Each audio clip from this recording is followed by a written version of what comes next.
Hello everyone, welcome to my channel World ICT Touch.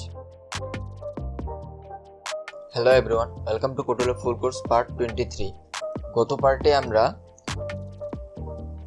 এখান থেকে list view image and text এই কম্পোনেন্টটির common property সম্পূর্ণটি সম্পর্কে আলোচনা করছিলাম এবং তার সঙ্গে ব্লক সেকশনে list view image and text এই কম্পোনেন্টটির যে ব্লকগুলো আছে প্রায় সবগুলো ব্লক সম্পর্কে আলোচনা করছিলাম এবং একটি ব্লক এই ব্লকটি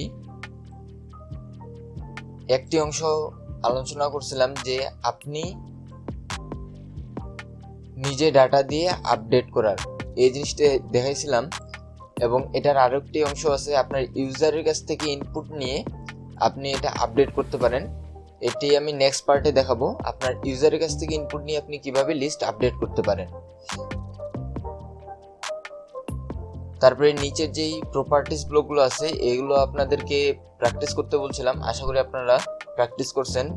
যদি প্র্যাকটিস করতে গিয়ে কোনো সমস্যা হয় তাহলে আমাদের ফেসবুক গ্রুপ কোডুলার কমিউনিটি বাংলাদেশে জয়েন হয়ে সেখানে পোস্ট করতে পারেন। আমাদের গ্রুপের লিংক ডিসক্রিপশন বক্সে দেওয়া আছে। আজকের পার্টে আমরা জানবো যে আমরা কিভাবে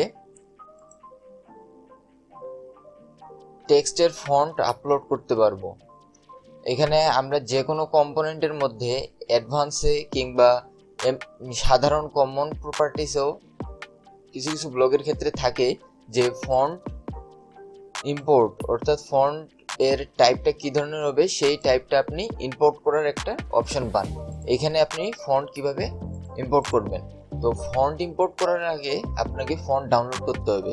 তার জন্য আপনারা প্রথমে আপনার ব্রাউজারে গিয়ে সার্চ করবেন গুগল ফন্টস। এটি গুগলের একটি অফিসিয়াল সাইট। গুগলের প্রথমেই আসবে, তারপরে এখানে অনেকগুলো ফন্ট চলে আসবে আপনার সামনে। আপনার যেই ফন্টটি পছন্দ হয় আপনি সেই ফন্টটি চয়েস করতে পারেন। সাপোজ আমার এই ফন্টটি ভালো লাগতেছে, আমি এই ফন্টটি ইউজ করব। আমার এখানে বাটনের, আমার কোডুলারের এখানে বাটনের যে টেক্সটটা আছে আমি এই টেক্সট কিংবা টাইটেল সাবটাইটেল এগুলোতে আমি ইউজ করব এই ফন্টটি। তো এই ফন্টটি ইউজ করার জন্য প্রথমে আমাকে ডাউনলোড করতে হবে। তার জন্য আমি এখানে ক্লিক করে দেবো প্রথমে। তারপরে এখানে ডাউনলোডের অপশন আসতেছে আমার যে ডাউনলোড ফ্যামিলি। তো এটাতে ডাউনলোডে ক্লিক করে দিলাম এবং আমি এটা ডাউনলোড করলাম। এটা জিপ ফাইলে ডাউনলোড হয়েছে, আমি এটাকে আনজিপ করে নিব প্রথমে।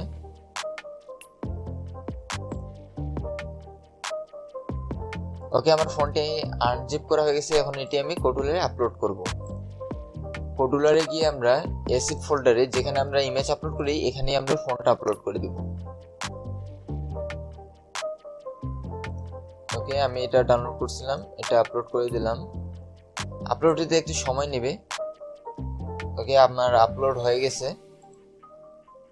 এখন আমি বাটনের এই টেক্সটের মধ্যে আমরা প্রথমে দেখে নিই কম্পোনেন্টে বাটনের টেক্সটটা দেখে নেন ভালোভাবে কি ধরনের আছে।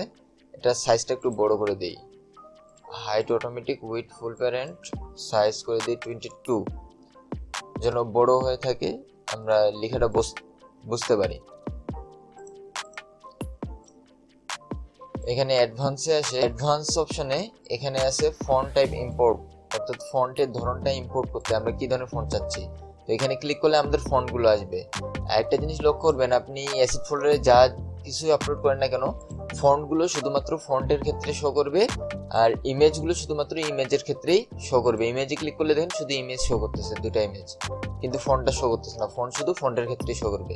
তো আমরা এখানে এটা ফন্ট সিলেক্ট করে দিলে টেক্সটটা দেখবেন চেঞ্জ হয়ে গেছে এবং কন্টিনিউ চেক করলেও দেখবেন যে টেক্সটটা কিন্তু চেঞ্জ হয়ে গেছে। আমাদের আগে যেই টেক্সটের ধরনটা ছিল বা স্টাইলটা ছিল সেটা কিন্তু নাই, এটা চেঞ্জ হয়ে গেছে। আজকের ভিডিওটা এতটুকুই। আজকের ভিডিওতে বোঝানোর চেষ্টা করছি যে আপনারা কিভাবে ফন্ট ডাউনলোড করবেন। আপনারা এই গুগল ফন্টস থেকে আপনাদের ইচ্ছা মতো ফন্ট আপনি ডাউনলোড করে নিতে পারেন। এই ফন্টগুলো ডাউনলোড করে তারপরে আপনি কোডুলারে অ্যাসিড ফোল্ডারে আপলোড করার পরে এই ফন্টগুলো আপনি ইউজ করতে পারবেন। তো আশা করি ভিডিওটি আপনার ভালো লাগছে। যদি ভিডিওটি আপনার ভালো লাগে তাহলে ভিডিওতে অবশ্যই একটি লাইক দিবেন এবং ভিডিওটি আপনার কেমন লাগলো কমেন্ট বক্সে অবশ্যই জানাবেন। এবং আমাদের চ্যানেলকে যদি আপনি সাবস্ক্রাইব করে না থাকেন তাহলে আমাদের চ্যানেলকে অবশ্যই সাবস্ক্রাইব করে দিবেন এবং পাশে থাকা বেল আইকনটি অল করে দেবেন যেন এরপরে ভিডিও আপলোড করার সঙ্গে সঙ্গে আপনার কাছে নোটিফিকেশন চলে যায়।